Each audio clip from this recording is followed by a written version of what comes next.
Cantt विधानसभा से निर्दलीय चुनाव लड़ रहे हैं दिनेश रावत। आपको बता दें कि दिनेश रावत बीजेपी के काफी समय से कार्यकर्ता रहे एवं कई पदों पर भी रहे। वह लगातार चुनाव में टिकट के दावेदार रहे हैं, लेकिन पार्टी ने हर बार उनका टिकट काटा है। इस बार भी उनका टिकट काट दिया गया, जिसको लेकर वह निराश होकर निर्दलीय चुनाव लड़ने पर विवश हो गए और उन्होंने नामांकन घर निर्दलीय प्रत्याशी बन चुनाव चिन्ह बैट बॉल पर वोट डालने की अपील की। वहीं उन्होंने कहा कि बीजेपी एवं कांग्रेस के प्रत्याशी पर केस चल रहे, जिसके बावजूद क्या यह कार्य कर पाएंगे। इतना ही नहीं, उन्होंने सविता कपूर पर निशाना साधते हुए कहा कि पहले इनके पति लगातार बीजेपी के पदों पर रहे थे, उनका निधन हो गया, लेकिन इनको अब टिकट नहीं मिलना चाहिए था, क्योंकि इन पर पहले से ही 6 करोड़ रुपए छात्रवृत्ति का केस चल रहा है। इसके बावजूद भी बीजेपी ने इनको टिकट देकर बाकी कार्यकर्ताओं के साथ नाइंसाफी करने का कार्य किया, जिसकी हम निंदा करते हैं एवं हमने निर्दलीय चुनाव लड़ने का फैसला लिया। इसी के साथ जनता से वोट की अपील की।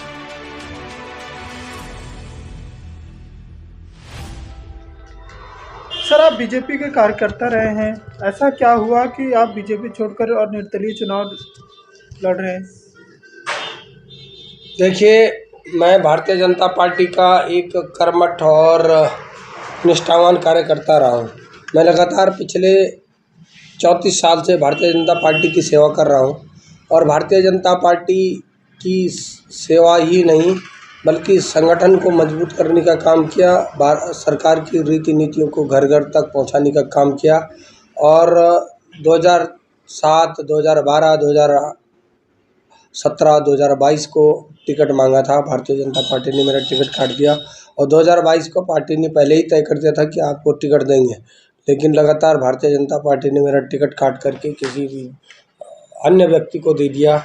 और मेरी जो हमारी सबसे बड़ी लड़ाई थी, जो मोदी जी की लड़ाई थी परिवारवाद की, जैसे मोदी जी ने कहा कि गांधी परिवार से उनके परिवारवाद की लड़ाई थी कि शुरू से चाहे जवाहरलाल नेहरू, इंदिरा गांधी, राजीव गांधी हो, चाहे सोनिया गांधी हो, प्रियंका गांधी हो, राजीव गांधी हो या फिर राहुल गांधी, पूरे परिवार से निकल रहे परिवारवाद की लड़ाई। और इसी मुद्दे को लेकर नरेंद्र मोदी हमेशा मुखर रहते हैं।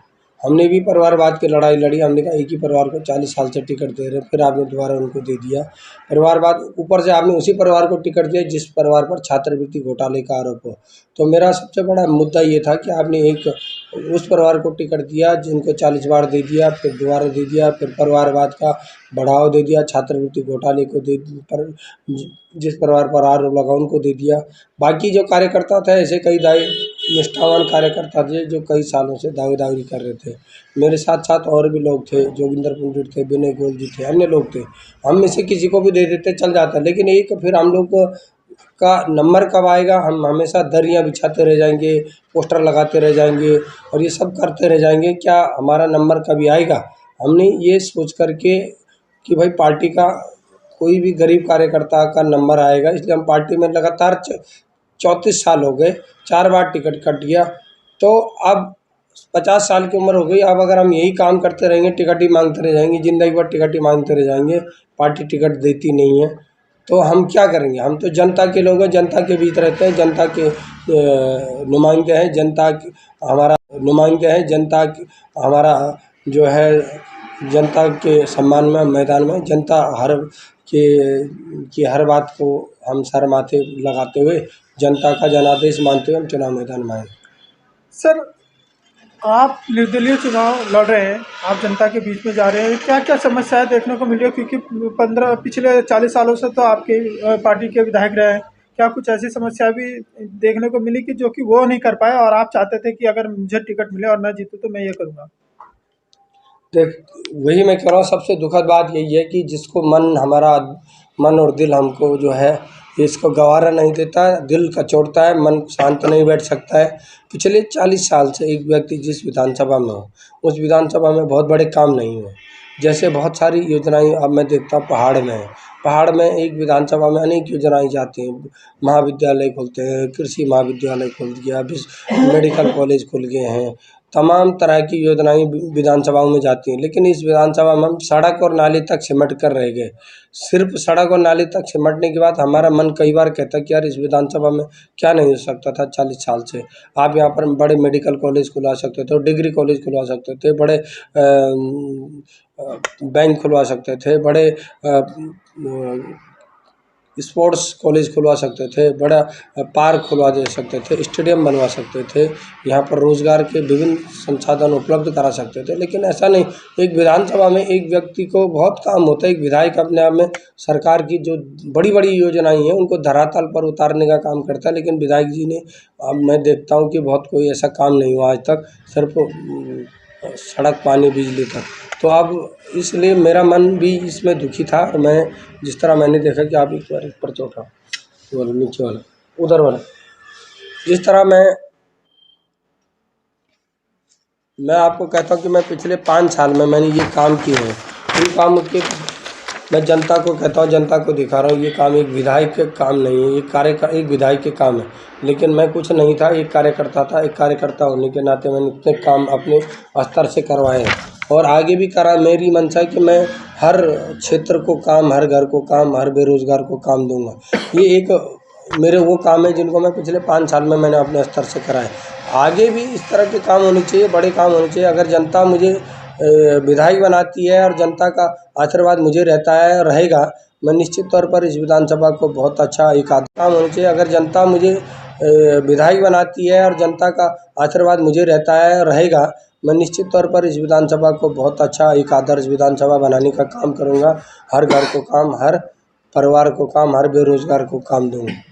आपके सामने सर कांग्रेस से सूर्यकांत धस्माना जी हैं और बीजेपी से सविता आर्या जी, जो कि पिछले 40 साल से रहे विधायक की पत्नी हैं। अब क्या इन्हें आप फाइट कर पाएंगे?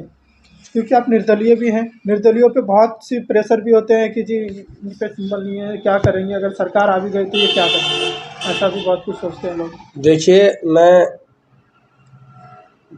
चाहे कांग्रेस की प्रत्याशी हों, चाहे भाजपा की प्रत्याशी हो, चाहे कांग्रेस का प्रत्याशी हो, दोनों दलों के प्रत्याशी इस समय भ्रष्टाचार और परिवारवाद के आरोप में घिरे हैं। दोनों दलों के प्रत्याशी, एक कांग्रेस जो भाजपा की प्रत्याशी हैं वो छात्रवृत्ति घोटाले और परिवारवाद में घिरे हुए हैं और दूसरे उत्तराखंड आंदोलनकारियों पर गोली चलाने के आरोप में हैं।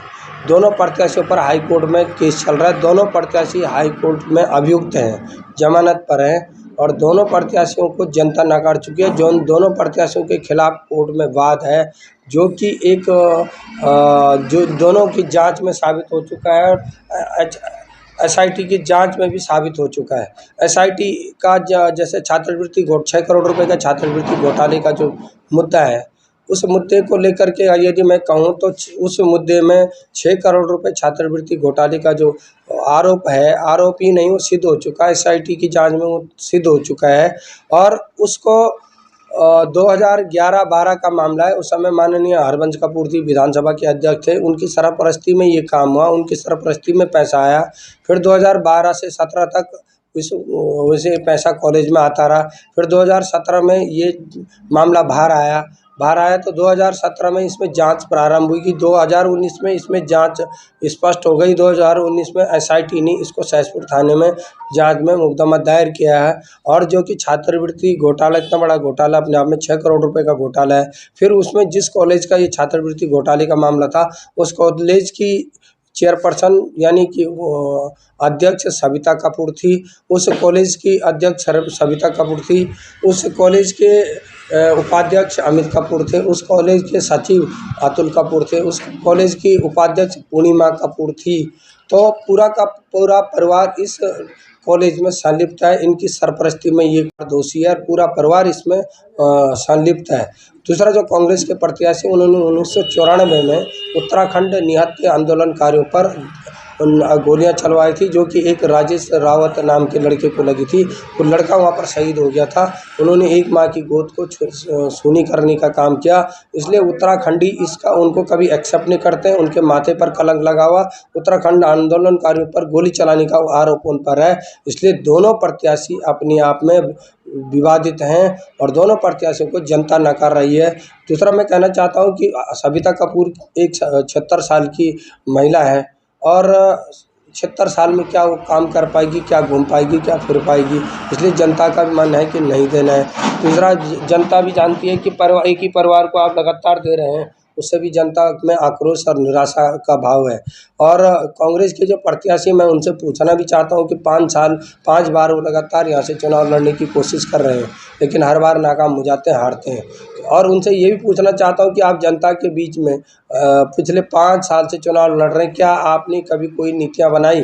क्या आपने जनता के बीच में आकर कोई काम किया? क्या आपके पास कोई विज़न है? क्या आप जब एक विधायक बनने का यहाँ पर सोचते हैं, तो क्या आपने कभी इस क्षेत्र के लिए कोई रोड मैप तैयार किया? क्या आपने यहाँ की जन समस्याओं को कभी उठाया? सिर्फ़ और सिर्फ़ आप 5 साल में आपको चुनाव लड़ने की याद आती है, आप बाहर आते हैं, कैंट विधानसभा में आते हैं, आप रहते हैं राजपुर विधानसभा में, आप रहते हैं कर्णपुर में हैं, और सिर्फ़ कैंट विधानसभा में 5वें साल में आपको याद आती है कि मेरे को चुनाव लड़ना है। लेकिन इससे पहले क्या आप जनता के बीच में, चाहे कोविड का काम रहा हो, चाहे कोई और देवी आपदा रही हो, चाहे बिजली पानी की समस्या हो, पानी की समस्या हो, विभिन्न मुद्दों पर क्या अभी कैंट विधानसभा के मुद्दों पर कभी मुखर रहे हैं? क्या आपने यहाँ की जन समस्याओं को सड़कों से लेकर विधानसभा, संसद तक जहाँ पर भी उठाना हो, या शासन में क्या कभी उठाया है? ये मैं पूछना चाहता हूँ। इसलिए दोनों दलों के प्रत्याशी को लोग नकार रहे हैं। दोनों दल जनता के बीच रहते नहीं हैं। दोनों दलों के जो प्रत्याशी हैं अपराधी हैं, अपराध सिद्ध हो चुका है। जो दोनों का हाई कोर्ट में मुकदमा चल रहा है, SIT की जांच में सिद्ध हो रखा है, आरोपी हैं और आरोप अभियुक्त हैं और जमानत पर बाहर घूम रहे हैं। जनता इस सब बात को जानती है। तो मैं कहना चाहूँगा जनता से कि इस बार इन दोनों प्रत्याशियों को जमानत जब्त कराएं और इनको हमारे बल्ले से बाउंड्री छक्के लगाकर इस विधानसभा से बाहर करें। आज सर अंतिम दिन है चुनाव का, आज अंतिम दिन है प्रचार प्रसार का, जनसभा का। क्या लगता है सर कि जो आपकी आवाज़ थी वो जनता तक पहुंच पाई है? बिल्कुल, मैं लगातार जनता के बीच में आपके माध्यम से, अपने विभिन्न माध्यमों से और डोर टू डोर संपर्क करके और घर घर संपर्क करके, रैलियों के माध्यम से, सभाओं के माध्यम से मेरी आवाज़ पूर्ण रूप से कैंट विधानसभा की जनता तक पहुंच गई है। जनता तक इस बात का एहसास हो गया है कि इस बार परिवर्तन करना है और जनता को इस समय दोनों प्रत्याशियों के रूप में एक निर्दलीय प्रत्याशी विकल्प के रूप में मिल गया है। जनता चाहती है इस समय कि हम परिवर्तन करें और इस समय परिवर्तन होगा, नया चेहरा सामने आएगा। जनता के लिए मैं इस बात का धन्यवाद देता हूं कि उन्होंने मुझे इतना